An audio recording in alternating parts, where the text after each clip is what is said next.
Passons à la partie B, où on nous demande d'étudier la convergence de la série de termes général Gn de x. Généralement, il y a quatre types de convergence en ce qui concerne une série de fonctions. Il y a la convergence simple, la convergence uniforme, la convergence absolue et la convergence normale. Il est toujours judicieux de commencer par la convergence simple. Pourquoi? Parce que la convergence simple, on dit que c'est la convergence la plus faible. C'est-à-dire, elle est entraînée par tous les autres types de convergence. Et s'il n'y a pas convergence simple, il n'y a pas d'autre type de convergence. Ensuite, il faut aussi penser à privilégier la convergence normale, à étudier la convergence normale, parce que la convergence normale, c'est la convergence la plus, euh, on dit la plus forte. Pourquoi? Parce qu'elle entraîne tous les autres types de convergence. C'est-à-dire, s'il y a convergence normale, alors tous les autres convergences sont impliquées. Donc, on va commencer par la convergence simple. Mais avant cela, on peut remarquer que on peut écrire Gn de on peut remarquer que Gn de x c'est moins 1 à la puissance n fois une quantité qui est positive. Donc on va poser que n de x est égal à cette quantité, 1 sur n carré x plus n, et on remarque que c'est évident que cette quantité est positive pour x appartenant à R+, et c'est aussi une suite décroissante.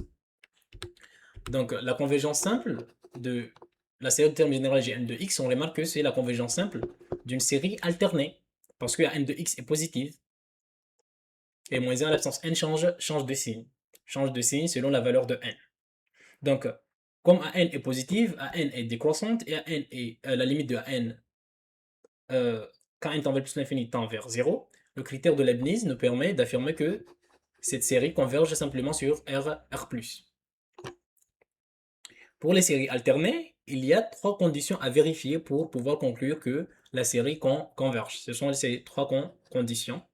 Il faut montrer que AN est positive, que la quantité, voilà, AN est positive, que AN est décroissante et que sa limite est égale à 0 quand n tend vers plus l'infini. Maintenant, passons à la convergence normale. Comment est-ce qu'on détermine la convergence normale d'une série? Pour déterminer la convergence normale d'une série, on calcule en premier lieu la norme infinie de la suite de la norme infinie du terme général, et ensuite on étudie la convergence de la série formée par par cette norme infinie. Donc, si on veut calculer la norme infinie de Gn de x, qui est égale au sup de valeur absolue de Gn de x, qui est la même chose que le sup de An de x, mais on vient de dire que An de x est décroissante sur 0 jusqu'à plus l'infini. Donc, la plus grande valeur que peut prendre An de x, c'est quoi? Ça sera sa valeur en 0, ou bien sa limite, s'il n'est pas défini en 0, sa limite quand sa limite en 0. La limite de An de x quand x tend vers 0. Pourquoi? Parce que la fonction An de x est décroissante. Ça part de 0 et ça décroît. Donc la plus grande valeur, c'est la valeur que peut prendre à n en 0, ou bien sa limite en 0 si à n n'était pas défini en 0. Donc c'est ce qu'on écrit ici. Le sup de n de x, pour x appartenant à R+, est égal à n de 0 est égal à 1 sur n. Et donc la série de la norme infinie de Gn de x, c'est la série harmonique. Et on a vu en première année que la série harmonique n'est pas une série convergente. Donc on peut conclure que notre série originale ne converge pas normalement sur R+. Passons à la convergence absolue. En ce qui concerne la convergence absolue, ici il faut faire attention parce qu'il y a un cas problématique. C'est le cas où x est égal à 0. On remarque que an de 0 est égal à 1 sur n, et donc la série de an de 0, ici encore une fois, an de x est la valeur absolue de gn de x, on remarque que la série an de 0, c'est la série harmonique, donc ne converge pas absolument, et on peut conclure que gn de x, la série de Gn de x ne converge pas absolument pour x est égal à 0. Par contre, si on prend un réel positif strictement, un réel positif non nul, a n de x est équivalent en plus l'infini à 1 sur n carré x. Et la série 1 sur n, la série de termes général 1 sur n carré converge parce qu'il s'agit d'une série de Riemann qu'on fait revoir au cours de première année. Et par conséquent, la série de terme général 1 sur n carré x converge. Parce que la différence entre cette série et la série de Riemann, c'est juste qu'il y a une constante 1 sur x qu'on a multiplié. Parce que ici, x est fixé, est fixé sur R plus étoile. Ainsi, la série des valeurs absolues de Gn de x, son terme général est équivalent au terme général 1 sur n carré x d'une série convergente. Alors, on peut conclure que la série AN de x converge et on peut dire que notre série originale, c'est-à-dire la série formée par Gn de x, converge absolument, mais sur R plus étoile.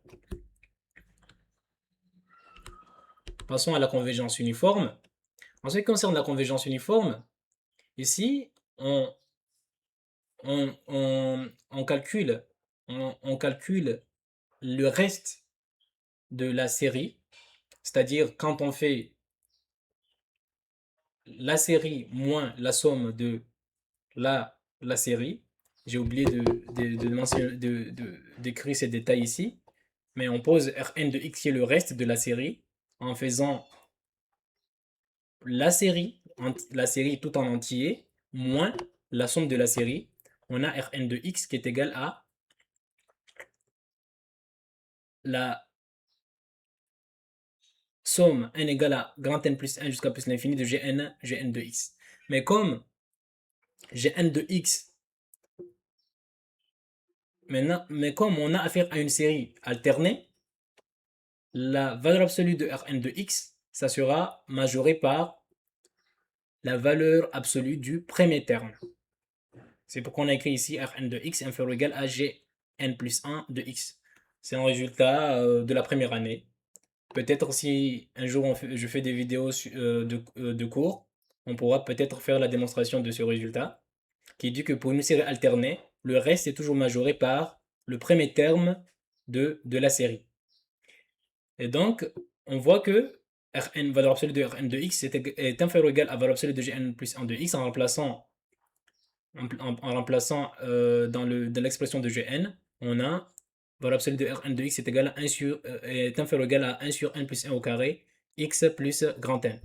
Mais comme x est en positif, ce dénominateur est plus grand ou égal à n, à grand N. Et donc en passant par l'inverse, cette quantité sera inférieure à 1 sur grand N. On voit donc qu'on a pu majorer Rn de x par une quantité indépendante de x.